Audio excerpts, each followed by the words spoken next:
আমাদের সাথে আজকে আছেন ইয়াইয়া আমিন।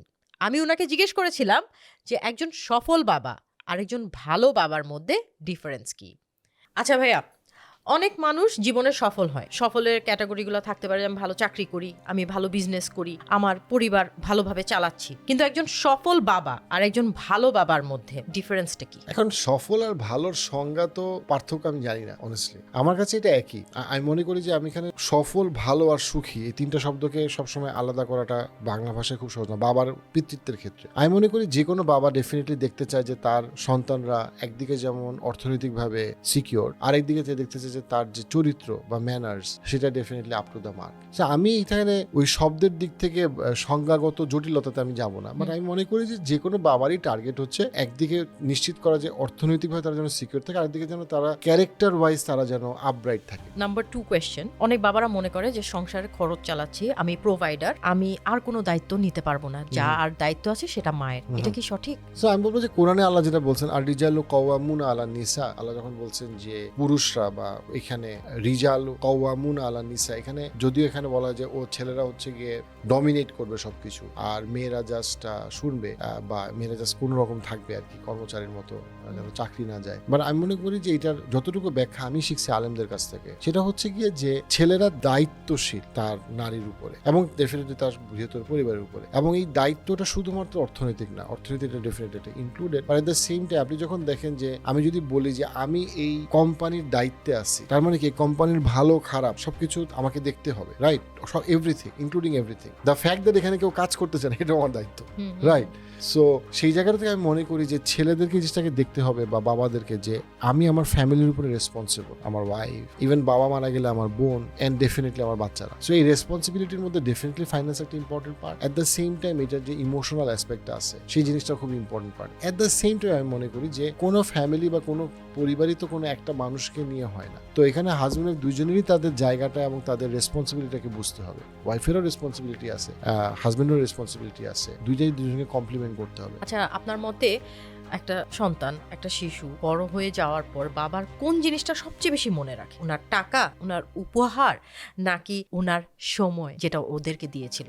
অবশ্যই সময়। আমি বলবো সময় না বলে আমি বলবো এক্সপিরিয়েন্স। বাচ্চারা সবচেয়ে বেশি এক্সপিরিয়েন্স মনে রাখে, যে আমার বাবার সাথে আমার এক্সপিরিয়েন্স কি ছিল। আজকের বাবারা সন্তানদের সঙ্গে সবচেয়ে বড় কোন ভুলটা করে বলে আপনার মনে হয়? বাবারা সন্তানদের সাথে একটা ভুল, যেটা সবচেয়ে বড় ভুল করে ফেলে ওনারা। বাবারা সন্তানদেরকে ডিসিপ্লিন করে না। হ্যাঁ, মানে বাবারা ডিসিপ্লিন করার দায়িত্বটা নেয় না, মেন্টরিং এর দায়িত্বটা নেয় না। সো বাবারা কোচিং এর দায়িত্বটা নেয় না। প্রত্যেকটা বাবাকে একটা ভালো কোচ বা মেন্টর হওয়া দরকার। হেদায়েতের মালিক আল্লাহ। ডেফিনেটলি প্রত্যেকটা বাচ্চা আপনি ভালো মেন্টরিং করলেই যে সে কখনো বিপথে যাবে এটা গ্যারান্টি দেওয়া যায় না। বাট বাবার কাজটা হচ্ছে কি সন্তানদেরকে মেন্টরিং করা, কোচিং করা, ডিসিপ্লিন করা। ওইটা হ্যাঁ, এটা মাদেরও কাজ, বাট আমি মনে করি এটা বাবাদের একটা অনেক বড় দায়িত্ব, স্পেশালি যখন বাচ্চাটার বয়স রাফলি 7 থেকে 17। ওইখানে বাবারা অনেক ক্ষেত্রেই খুব ইরেসপন্সিবল থাকে এবং তারা মনে করে না এটা আমার কাজ না, ও দেখতেছে, অন্যরা দেখতেছে, ইত্যাদি, স্কুল দেখতেছে, কোচিং দেখতেছে, মা দেখতেছে। হ্যাঁ, পড়াশোনা কথা আমি বলতেছি না, আমি বলতেছি এই যে বাচ্চাটার ক্যারেক্টার, বাচ্চাটার কনফিডেন্স, এই কারেজ অ্যাসপেক্ট গুলোকে আমি বলতেছি। একটা স্ট্রং ফাদার একটা মেয়ের জীবনে কতটা জরুরি?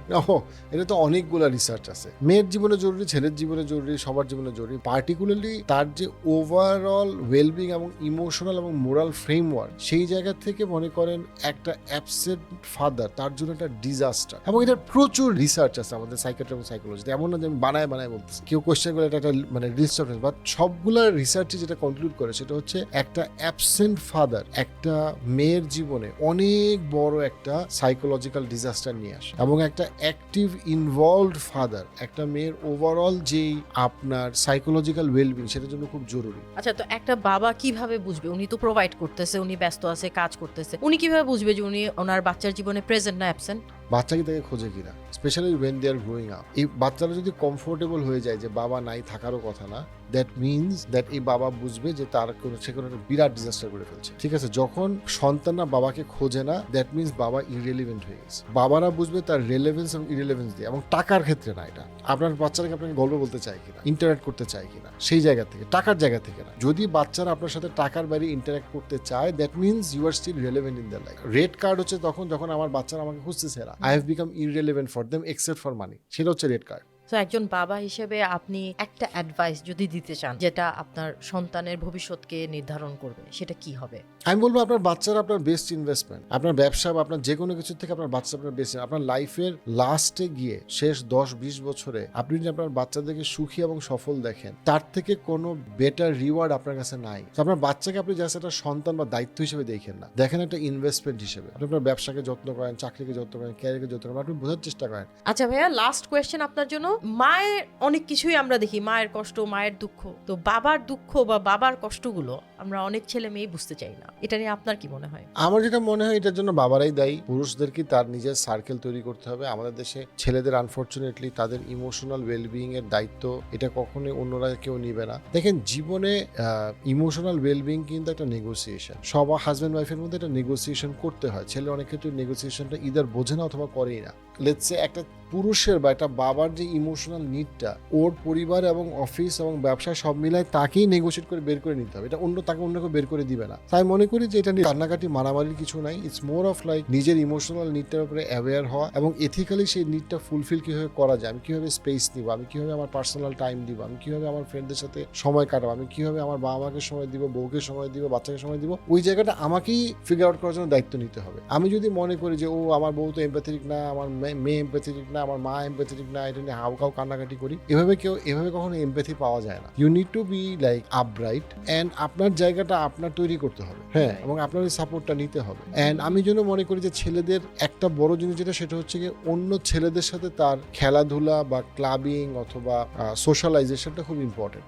বিকজ ছেলেরা ছেলেদের জন্য অনেক ইম্পর্টেন্ট একটা সাপোর্ট, তাদের নিড বোঝার জন্য। আপনি যদি দেখেন আজকে থেকে 1 জেনারেশন 2 জেনারেশন আগে ছেলেরা তাদের মধ্যে একটা গল্প করতো, আড্ডা দিত, এবং আমি পজিটিভ ক্লাব বা অ্যারেঞ্জমেন্টের কথা বলতেছি, আমি কোনো নেগেটিভিটির কথা বলতেছি না। সেটা কিন্তু ছেলেদেরকে অনেক বুস্ট আপ রাখতো। তাই মনে করি যে সেই জিনিসটা ছেলেরা এখন অনেক ক্ষেত্রে নিজেদেরকে নিজেরা অনেক একা করে ফেলছে, নিজেদেরকে নিজেরা বুঝ দিছে যে না, সোশ্যাল মিডিয়া স্ক্রল করতে থাকলেই আমার ডিপ্রেশন কমে যাবে বা আমার স্ট্রেস কমে যাবে, এটা কমবে না, এটা বাড়বে। তো সেই জায়গায় আমি মনে করি যে ছেলেদের নিজেদের ডেফিনেটলি ইমোশনাল নিড আছে, কিন্তু সেই নিডটা ফুলফিলমেন্টের ক্ষেত্রে তাকেই আগে আগায় আসতে হবে, তার আশেপাশের সোসাইটি তাকে আগায় দিতে পারবে না। Right, thank you so much, অনেক Thank সুন্দর you. সুন্দর অ্যান্সার করলেন।